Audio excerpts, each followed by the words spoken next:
one Saturday morning, I find myself driving through the gates into Jessup Prison. Why? Because I will go anywhere for an audience. I've been invited to come to the prison and perform for a group of inmates to do an inspirational story about the time that I completed the Marine Corps Marathon. Now, I have some familiarity with criminals because when I was younger, I fell in with a bad crowd, I made some poor choices, and yeah, I did 3 years in law school. But also, growing up, my dad was a medical examiner and a pathologist. So I have seen what people can do to each other. I had been there when my dad had to have family members come in to identify remains of loved ones. And from that, I never had a real curiosity about why people did the things they did or wanting to understand the criminal mind. That being said, I am also a storyteller. And as all of the performers here can attest, and more importantly, their significant others will definitely confirm, storytellers, we are up for any experience that will lead to a story. Yeah. And I was convinced that spending a day in prison was guaranteed to be a story. I was so excited about this, I even started to write the story before I got there, as I was driving up there. And in my head, my thoughts were, of course, being narrated by Morgan Freeman. I'll never forget the first time Zachary came to Jessup Prison. Why anyone would give up their Saturday for some stage time, I will never know. If you've never seen a Morgan Freeman movie, don't worry, that's exactly what he sounds like. But as I got to the prison, I quickly realized I probably was not going to get the gritty noir experience I had been hoping for. At the gate, the guard did not direct me to the maximum security wing with the barbed wire and the gun tower. He instead directed me over to the minimum security section, over to a group of small modular buildings that could have been an elementary school or even a daycare center. Turns out I was not going to be performing in the yard for a group of lifers, as I had fantasized about. Yeah, I got some weird fantasies. Instead, I was going to be performing in a vocational education classroom for a group of inmates who had 3 years or less left on their sentences. As I walked into the prison, I encountered less security than at my public high school. I walked through a metal detector that I am pretty sure was not even plugged in. The guard working the metal detector, I asked him, I said, "Oh, wait, do I need to take my shoes off?" He said, "Nah. I mean, you can if you want to. Do you want to take off your shoes?" "No, I'm good, thank you." At the security desk, I was issued a visitor's badge, which was just a piece of note card on which they had written "Visitor." As I'm pinning it to my shirt and confirming that, yes, they did indeed spell visitor correctly, I look around and I'm a little shocked by what I see the inmates wearing, or what I should say, not wearing. There isn't an orange jumpsuit anywhere.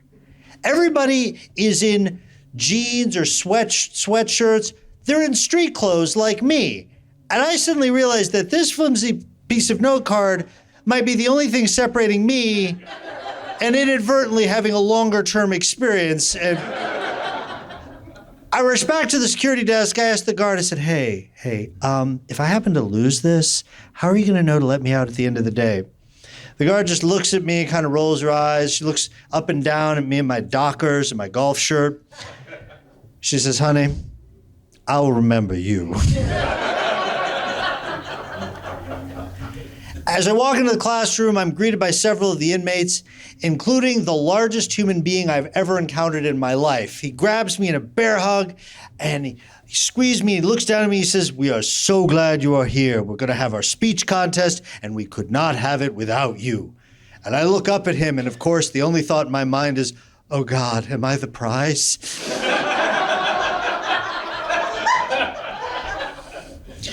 I think he saw the terror in my eyes, because he gently put me back down on the ground, and he explained that I was to judge the speech contest, which I soon realized was going to be a little bit challenging, because it became very clear that the inmates had put in a lot of time and effort into their speeches and stories. One guy who had been in for over 20 years did a hilarious speech comparing his frequent denials of parole similar to trying to leave a house party hosted by the Department of Corrections. He's like, yeah, man, every time I keep telling him, I'm like, hey, it's been great, but I really got to go. And then every time the parole board is like, hey, why don't you stay a few more years? You're the life of the party. We're going to do karaoke.